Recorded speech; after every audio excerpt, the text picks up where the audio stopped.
দেখা যাক প্রথমবার। বিসমিল্লাহ। হ্যালো গাইস, আসসালামু আলাইকুম। আমরা যাচ্ছি গোবিন্দগঞ্জ ফিশারিত রস খাওয়ার জন্য। ফিশারি না খিচেরি, কিশোরী। তো আপনারা ভিডিওটি দেখতেই থাকুন। তো এই যে আমাদের বড় ভাই আমাদেরকে নিয়ে যাওয়ার জন্য আসছে। কি অবস্থা? খুব ভালো, হ্যাঁ খুব ভালো, খুব ভালো। হ্যাঁ। হেলের চোদনে আমার টুন, মানে 6টার থেকে দাঁড়িয়ে দিচ্ছে, এখন বাজে 7টা। হেলের চোদনে আমার টুনটুনি তো হাতে পাচ্ছি না আমরা। ছোট হয়ে গেছে। ইয়া আল্লাহ।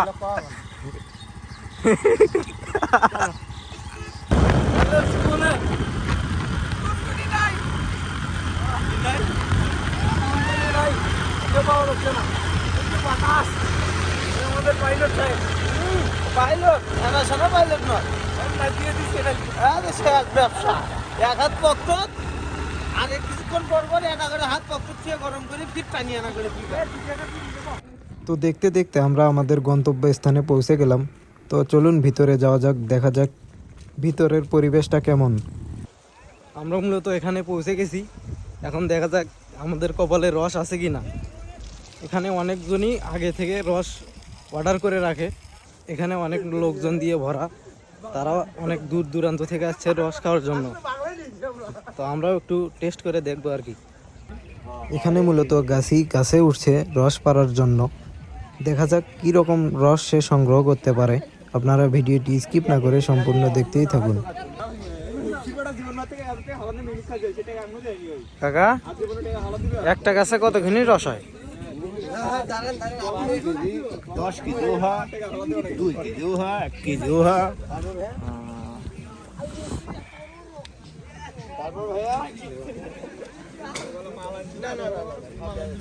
তোর তোর তাজা রস আর একটা গাছে পাতিছে।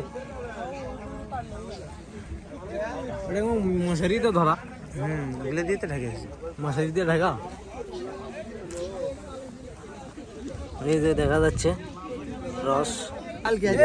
জীবন ভাই ভালো আছে? হ্যাঁ, কি খবর? আমারও রস দেওয়া যাবে?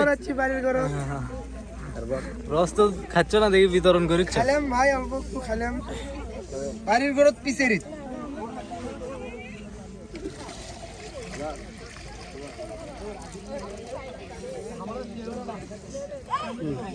হাত বড় ভাই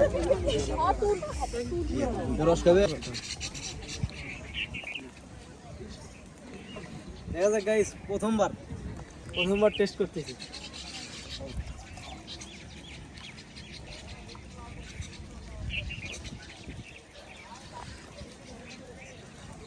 দেখা যাক প্রথমবার।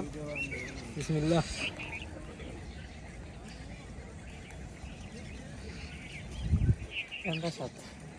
ভালো। এখানে মূলত গাছিরা গাছ থেকে খেজুরের রস পেড়ে এনে খেজুরের রস দিয়ে গুড় তৈরি করার জন্য জাল করছে।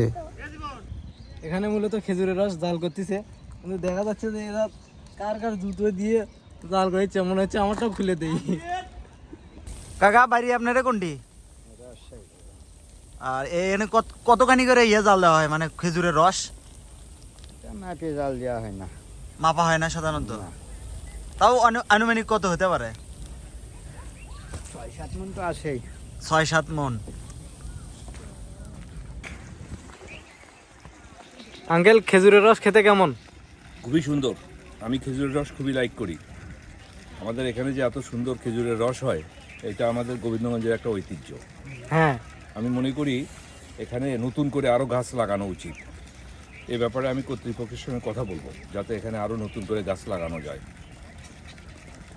ধন্যবাদ।